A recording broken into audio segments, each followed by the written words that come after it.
विच में इंडिया हो, पाकिस्तान है, बांग्लादेश है, दुनिया जो यूनिक मुल्क अड़ो को मुल्क बुझो अथव जो एकड़ो मुल्क हो ने विच में बो मुल्क हो जाग्राफी तरह मुमकिन ही कोन हो त इहा शइ परमानेंट रहे। मुमकिन हो एकड़ो मुल्क हो जंहिंजे विच में बो मुल्क हो ज़मीनी तौर ते एक ॿिए सां मिलियल ही न हुजनि ऐं उहो मुल्क रहियो पियो हुजे ऐं उन्हनि जी अक्सरत खे मञो बि न ऐं ज़ुल्फ़िकार अली भुट्टो साहब यहया खान साहब ऐं ॿिया सभु चवनि उधर हम इधर तुम ऐं उन्हनि खे चवनि जेको क़ौमी असैम्बली जे इजलास में शिरकत करणु वेंदो उन टंगू टोड़े छॾींदासीं ऐं उते क़त्ले आम थिए त पाकिस्तान जो अख़बारूं असांजी उर्दू मीडिया असांजी अंग्रेज़ी मीडिया लिखे त मोहब्बत का ज़मज़म बह रहा है, बंगाली न्याणियुनि जी लजा लुट थिए, प्रोफेसरनि खे कोई ढाका यूनिवर्सिटी में पूरीन ही चवनि मोहब्बत का ज़मज़म बह रहा है। इन में ईअं थियणो। बलोच दोस्त हिकिड़े त पॉपुलेशन में घटनि, ॿियो बलोचिस्तान जेको आहे मेन स्ट्रीम पॉलिटिक्स में पुठिते रहियो आहे हमेशह खां।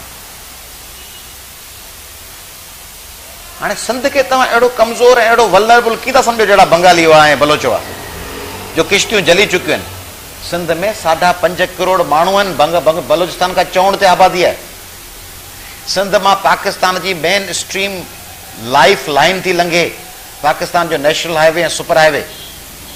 पोर्ट सिंध वटि आहे, पाकिस्तान जी गैस रिजर्व्स जो 73% सिंध वटि आहे, पाकिस्तान जी पेट्रोलियम प्रोडक्ट्स जो 59% सिंध वटि आहे, पाकिस्तान जी टोटल रेवेन्यू जनरेशन जो मोर देन 70% सिंध थो कंट्रीब्यूट करे।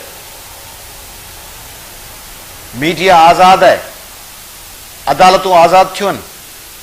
बेनज़ीर साहिबा जी शहादत ते सिंध जे माण्हुनि बिना प्लान जे सिंध 5 ॾींहंनि लाइ बंदि करे छॾी, सॼो पाकिस्तान पैरालाइज़ थी वियो। ही दौर ॿियो आहे, उस्ताद बुखारी चयो आहे त हू दौर ॿियो, ही दौर ॿियो, हर दौर मथां नओं दौर कबो। तंहिंजे करे 100 साल पुराणी ॻाल्हि अॻु में हीअं हो, हींअर आउं त तव्हांखे तव्हांजे अख़बार ज़रिए ॿुधायां एस्टेब्लिशमेंट खे, ही ॿी सिंध आहे। ही सिंध चश्मा जहलम लिंक खां कराची ते 19 फरवरी ते बंदि थी वञे, ही 27 अप्रैल ते हींअर बंदि थींदी। हिन सिंध जा माण्हू स्टैंड था वठनि, हिन सिंध कालाबाग डैम खे रोके छॾियो आहे, नेपरा जे प्रोजेक्ट खे रोके छॾियो आहे। मायूं असांजूं रस्तनि ते आहिनि, भेनरूं सिधाणी तरीक़े ST रस्ते ते आहे, SST रस्ते ते आहे। सिंध में अलायंस ठहियलु आहे, सपना वेठो आहे, उन में असीं को दीवार सां लॻी चुका आहियूं जो असीं बंगालियुनि ऐं बलोचनि वांगुरु सोचूं।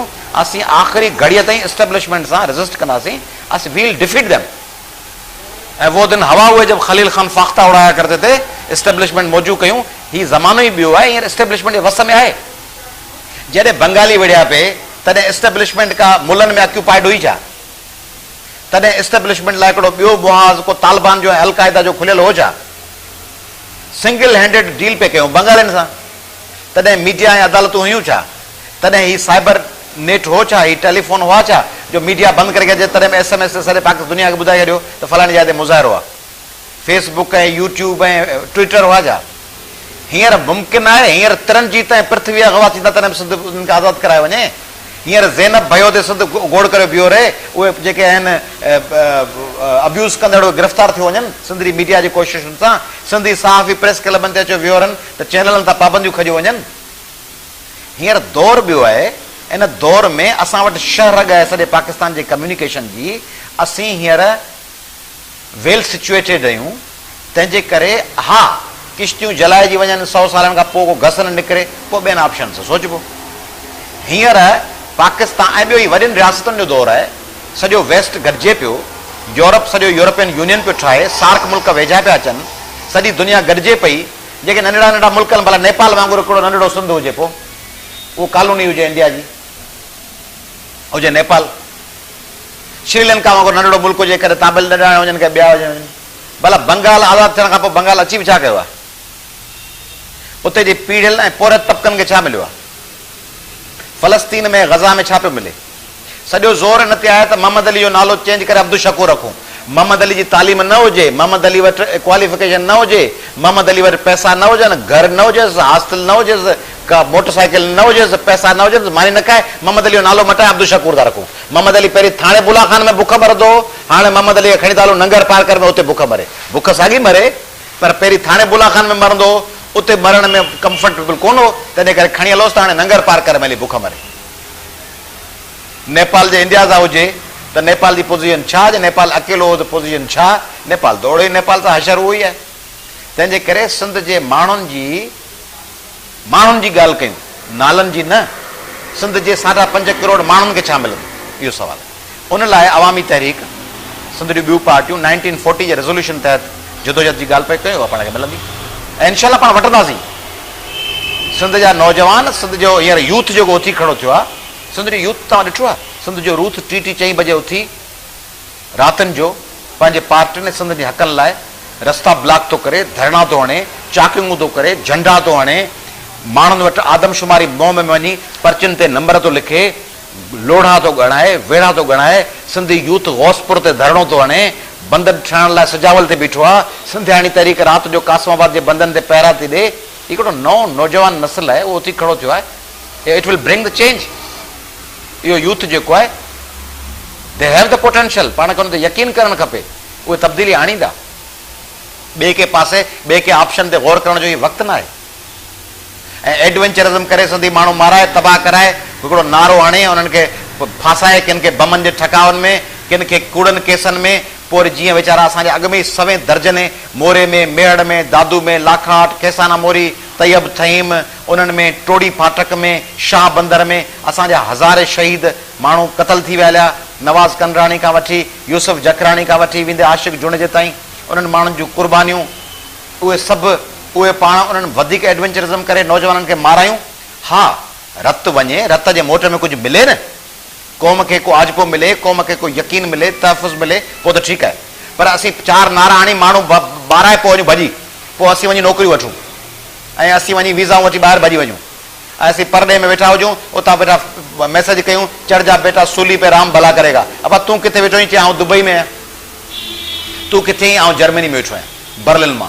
सिंधी सियासतदान कुझु नथा कनि। अब तूं छा वेठो करीं? चई आउं बर्लिन में वेठो आहियां। सिंध जा माण्हू हिमत नथा कनि। अब तूं किथे आहीं? वाशिंगटन DC में वेठो आहियां। तूं किथे आहीं? आउं ह्यूस्टन में वेठो आहियां। तूं किथे आहीं? चई आउं पेरिस में वेठो आहियां, आउं सिडनी में वेठो आहियां। सिंधियो हिमत कयो ऐं अच्छा, पहिरीं जे तकरीर कयो जलसे में, चवंदा अमली कमु कोन था कयो। वरी तकरीर करे, वरी जे रैली कढो, चवंदा साईं ईअं रैली मां कुझु कोन थींदो, अमली कमु कयो। वरी रैली कढी गौसपुर बंदि कयो, चईं गौसपुर धरणे मां कुझु कोन थींदो, अमली कमु कयो। पोइ धरणे खां पोइ हड़ताल कयो, चईं हड़ताल मां कुझु कोन थींदो आहे। अमली कम जो मक़सदु अलाए छा आहे? नक वञी कंहिंजो नक वढे वञूं, कंहिंजो कन कटियूं, के पुलिस वारे जो मथो कूड़े वञूं। अमली कमु आहे कहिड़ो? ॿुधायो न, अमली कमु कहिड़ो आहे? जे मुज़ाहिरो, रैली, गौसपुर बंदि, सजावल बंदि, सिंध जे सबूरनि वज़ीरनि जे आॾो धरणा, बबरलू ऐं मोरो बाईपास बंदि, सिंध में मुकमल हड़ताल, सिंध जा माण्हू रस्तनि ते, बेनज़ीर साहिबा जे शाद ते, 5 ॾींहं सिंध बंदि, टोड़ी पाठक जा माण्हू शहीद, शाह बंदर शहीद, MRD में शहीद, मोरे मेड़ ऐं लाखाट में माण्हुनि रस्तनि ते पाक किताब पढ़ंदे गोलियुनि जो बख बणिया ऐं वेठा रहिया। असांजूं भेनरूं जेलनि में, भाउर जेलनि में, कुर्बानियूं। उन खां पोइ अमली कमु कहिड़ो आहे? अमली कमु सिडनी में थींदो। SMS कबो, फेसबुक ते लिखबो ऐं मैसेज कबो ऐं ख़त लिखबो ऐं यूरोप मां आउं ख़त पियो लिखां, अमली कमु कयो। अब अमली कमु तूं पहिरीं कर, पंहिंजी वीज़ा सरेंडर करे मोटी अच पाकिस्तान। ऐं जेको सहाफ़ी वेठो आहे, जेको अमली कम जो अपील पियो करे कंहिं बि अख़बार में, उन सहाफ़ी खे चओ त नौकिरी था इस्तीफ़ा ॾेई गौसपुर धरणे में अची वेह। हाणे घर वेठे लतीफ़ साईं चयो आहे, घर वेठी घोरे मथां पिरीअ जिंदड़ो। वेठा वाशिंगटन में, अमली कमु कयो। सूरत जा साहड़ जी साजे ॾिठी आ, हूंद न पलियो मां, घिड़ो सभु घड़ा खणी।